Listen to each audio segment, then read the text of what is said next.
Greenland is home to a vast wilderness of ice and rock. Its rugged landscape is carved by the ongoing process of erosion from glaciers and the ice sheet.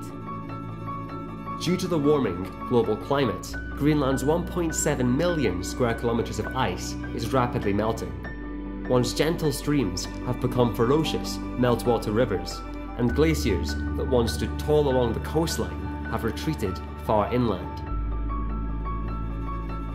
In the summer of 2014, a team of 4 of us organised our own expedition to Greenland. Our aim was to study the full picture of the changing landscape in the Arctic and the impact this has on the people who live there. We planned to fly to Kangerlussuaq in West Greenland. From here, we would travel east to the Russell Glacier, where we would set up a base camp. Our team consisted of recent high school leavers from across Scotland, and we're now all studying at university. I'm currently an undergraduate at the University of Glasgow studying geography. I'm currently an earth science student at Glasgow University. I'm an artist and I'm going to be studying in Florence Academy of Art in September. I'm just about to go into my 3rd year of studies at Edinburgh University, studying geography with environmental studies. The team was confirmed 9 months before the expedition set off. From here, we took on the long process of funding applications, logistics, and training. This was a new challenge, and one which took us all far from our comfort zones. There were many setbacks, and every day we faced the possibility of the expedition failing. That was the hardest thing, just days where you're not getting any emails back, or people are saying sorry we can't give you funding, or we're not interested, and it just all builds up. When we were struggling with logistics or whatever it was, we just had to keep telling ourselves that this is the challenge that we came for, and we can rise to it, make it successful, and get exactly what we want out of it. It wasn't until 1 week before our flight that everything came together. Equipment had been bought, bags had been packed, and after months of planning and uncertainty, our adventure was about to begin.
The ice that we explored in Greenland was up to 100,000 years old.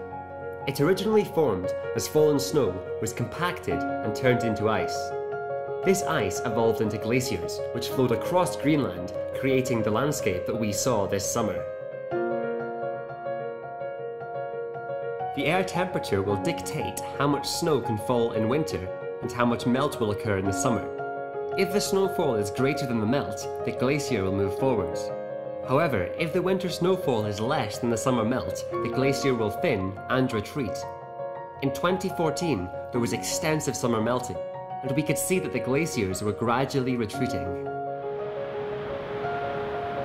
So the river we see behind us is a result of meltwater coming from all over the ice sheet. Now in summer, the melt rates are much higher, resulting in the river being higher and having much more power. That gives it the ability to move ice along the glacier that we see just behind us. The river was rarely stronger than in June 2014, when the area experienced rapid melting and a record temperature of 23 degrees Celsius. One thing I really didn't expect was the temperature. I was so prepared for very cold, very harsh conditions, but when we got there, it was very pleasant. It wasn't icy.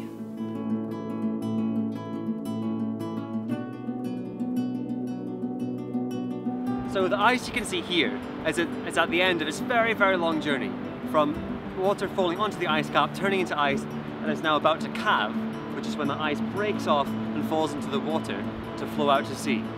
In the last 10 years, this ice has receded 30 meters. All these calving and melt events add up through time and ultimately cause glaciers to get smaller. This process can't be seen with the naked eye, so on our expedition we took several time-lapse cameras. We were able to program these to take photographs at set time intervals of the Russell Glacier for the duration of our stay. Once home, we stitched hundreds of these pictures together to see a fast motion account of the 2014 summer melt.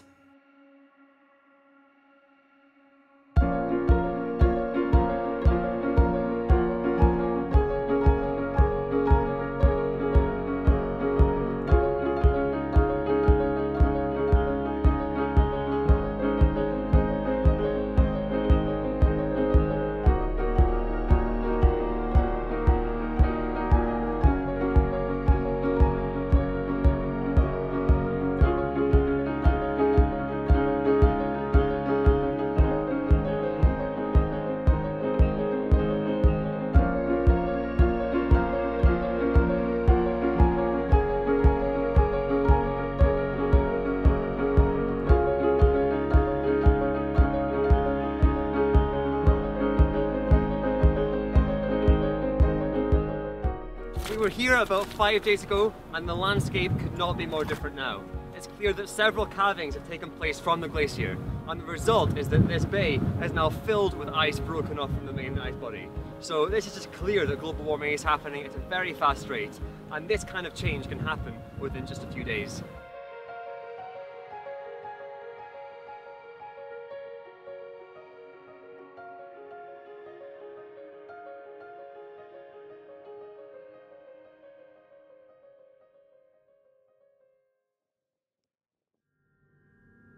When exploring the town of Kangerlussuaq in West Greenland, we realised how closely linked the local people are with the physical landscape. It's hard to miss the rumbling meltwater river that runs through town. Here, we got our first taste of the adverse impact climate change is having on the people of the Arctic. In other times of high flow, the bridge that the locals here used to travel across the river has actually been damaged due to the high water levels and had to be rebuilt. And through this, it's very easy to see what these natural processes can do to humans. Industries in Greenland rely heavily on the natural environment to generate income. The warming oceans have disrupted many fishing areas, making it difficult to earn a living in the fishing industry today. However, when we spoke to locals, they told us only of the positive impacts of climate change, particularly on tourism. As Greenland became known for its melting ice, travellers and scientists began to visit Kangerlussuaq in huge numbers. There are now many tourism businesses in town, and these give an incredible boost to the local economy each year. This is clearly not a black and white issue, and it has no definite answer. We left Greenland asking ourselves the question: how do you approach people in places like Kangerlussuaq in the Arctic about climate change when so far it has brought them so many benefits? I think being able to spend time in the Arctic, you really can't gain an appreciation for how vulnerable it is. And obviously we didn't see all of it, and the part we did see was quite a unique area in terms of Arctic habitat, but just being able to see the wildlife and the glaciers and the rivers and seeing how much it changes even over the 3 weeks we were there is really hard hitting in terms of the way you think about our interaction with the Arctic and the world.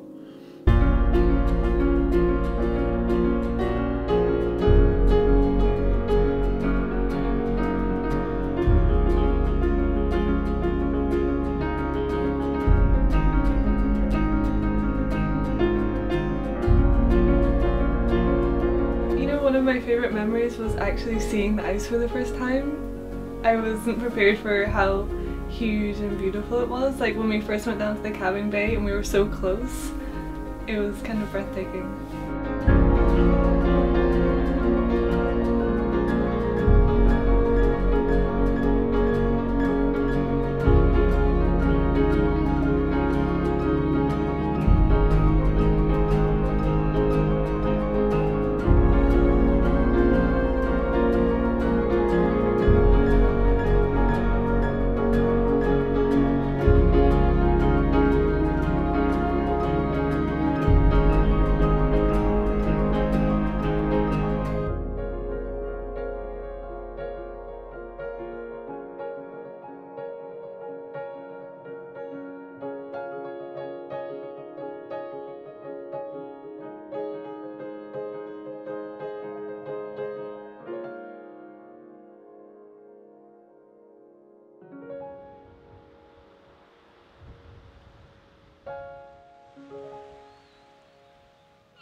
Looking back on the trip, it's a relief that it did go ahead, but it was nothing like the original plan that we had. We made a lot of adaptations along the way. It's always so rewarding at the end of it, even if it was a bit hard. There's so many good moments and so many amazing memories. They wouldn't come into your experience if you hadn't taken the leap to go for it. Right, best moment was when we were on the road to our base camp and we came around the corner around the mountain and all of a sudden the ice cap was just there, and that was the moment I went, we're here, we're doing this. I think the best part of the trip for me was being able to experience firsthand an environment which I've been studying in geography for as long as I can remember. I'd say my biggest learning point was just to find the will to keep on going. I think that's important, to have the motivation to keep on going. For me, I think the biggest thing that I learned through the whole process was that despite being young, despite having a really big objective, and despite not having the biggest audience for the work that we do, we could still make an impact.